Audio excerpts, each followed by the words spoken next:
Hello students, today we are going to discuss History chapter 3 of your textbook, that is Kinship, Caste and Class, Early Societies. In our previous session we discussed about Jatis and social mobility, beyond the four Varnas, integration, subordination and conflict. Today we will discuss about beyond birth, resources and status, gender access to property, Varna and access to property and an alternative social scenario. So here we start with the chapter now. Beyond birth, resources and status. If you recall the economic relations discussed in chapter 2, you will realize that slaves, landless agricultural laborers, hunters, fisherfolk, pastoralists, peasants, village headmen, craftsperson, merchants and king emerged as social actors in different parts of the subcontinent. Their social positions were often shaped by their access to the economic resources. अब बात करेंगे इसमें कि हमने जैसे chapter 2 में पढ़ा था कि slaves, landless labour, agriculture labours, hunters, pastoralist, peasants, village headman, merchants, Kings, ये सब सोशल एक्टर्स बताए गए हैं अलग अलग पार्ट्स के सब कॉन्टिनेंट के। और इनका कोई भी जो सोशल स्टेटस था वो उनकी जो रिसोर्सेज है उसके अकॉर्डिंग शेप हुआ था। Gender access to property. Consider first a critical episode in the Mahabharata. During the course of the long drawn rivalry between Kauravas and the Pandavas, Duryodhan invited Yudhishthir to a game of dice. The latter, who was deceived by his rivals, staked his gold, elephants, chariots, slaves, army, treasury, kingdom, the property of his subjects, his brothers, and finally himself, and lost all. Then he staked their common wife Draupadi and lost her too.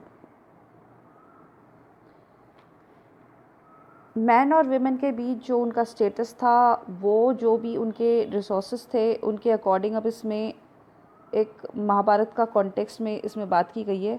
Duryodhan ने invite किया युधिष्ठिर को जुए के लिए, जिसमें युधिष्ठिर अपना gold, elephant, chariot, slaves, army, treasury, kingdom सब कुछ हार गए थे। अपने ब्रदर्स को भी हार गए थे। उनकी जो वाइफ थी द्रौपदी, उसको भी वो हार गए थे। इससे पता चलता है कि they have such grand access of the property. According to the Manusmriti, the paternal state was to be divided equally among sons after the death of the parents, with a special share for the eldest. Women could not claim a share of these resources. However, women were allowed to retain the gifts they received on the occasion of their marriage as stridhan. This could be inherited by their children, without the husband having any claim on it. At the same time, the Manusmriti warned women against hoarding family property or even their own valuables without the husband's permission. Manusmriti के according paternal state जो कि अपने father की state है वो sons में divide होगी। Daughter का कोई हक नहीं है, विमेन नहीं क्लेम कर सकती इसे, और जो एल्डेस्ट होगा उसका स्पेशल शेयर होगा इसमें। लेकिन हाँ, वो कुछ गिफ्ट्स जो है जो कि उसको एज अ स्त्री धन अपनी मैरिज पर मिले थे वो उसको रिटेन कर सकती है, और वो उसके बच्चे जो हैं वो इनहेरिट कर सकते हैं। हस्बैंड का कोई क्लेम नहीं होगा उस पर। लेकिन at the same time Manusmriti में स्त्री धन की बात तो लिखी गई है, उसमें ये भी लिखा गया था कि विमेन जो है वो अपनी खुद की चीज़ें भी होल्ड नहीं करेगी अपने हस्बैंड से पूछे बिना। फिर भी ऐसी कुछ एक्सेप्शनल विमेन है जैसे कि प्रभावती गुप्ता, जिसके पास काफ़ी एक्सेस था प्रॉपर्टी का। सोशल डिफरेंसेस मैन और विमेन में बहुत शार्प हो गए क्योंकि विमेन के पास रिसोर्सेज थे ही नहीं और मैन के पास एक्सेस में रिसोर्सेज थे। And access to property. As we saw earlier, the only occupation prescribed for Shudras was servitude, while a variety of occupations were listed for men of the first three Varnas. If these provisions were actually implemented, the wealthiest men would have been the Brahmins and the Kshatriyas. That this corresponded to some extent with social realities is evident from descriptions of priests and kings in other textual tradition. Kings are almost invariably depicted as wealthy. Priests are also generally shown to be rich, though there are occasional depictions of the poor Brahman. Some of the best known of these were developed within early Buddhism. अगर हम इसकी बात करें तो अगर वर्णा system सच में follow होता था, फर्स्ट ब्राह्मण, second Kshatriya, third Vysya and fourth शूद्र, तो वेल्दिएस्ट मैन होंगे ब्राह्मण्स और क्षत्रिय।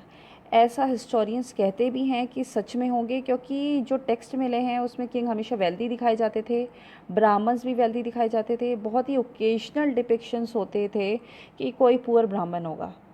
अब वर्ना ऑर्डर के अकॉर्डिंग जो शूद्र थे वो इकोनॉमिकली बहुत लो रहे होंगे।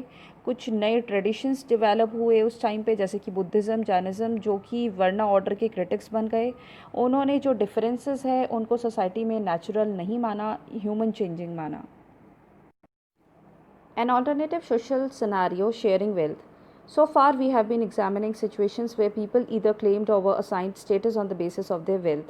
However, there were other possibilities as well: situations where men who were generous was respected, while those who were miserly or simply accumulated wealth for themselves were despised. One area where these values were cherished was ancient Tamilakam, where, as we saw earlier, there were several chiefdoms around 2000 years ago.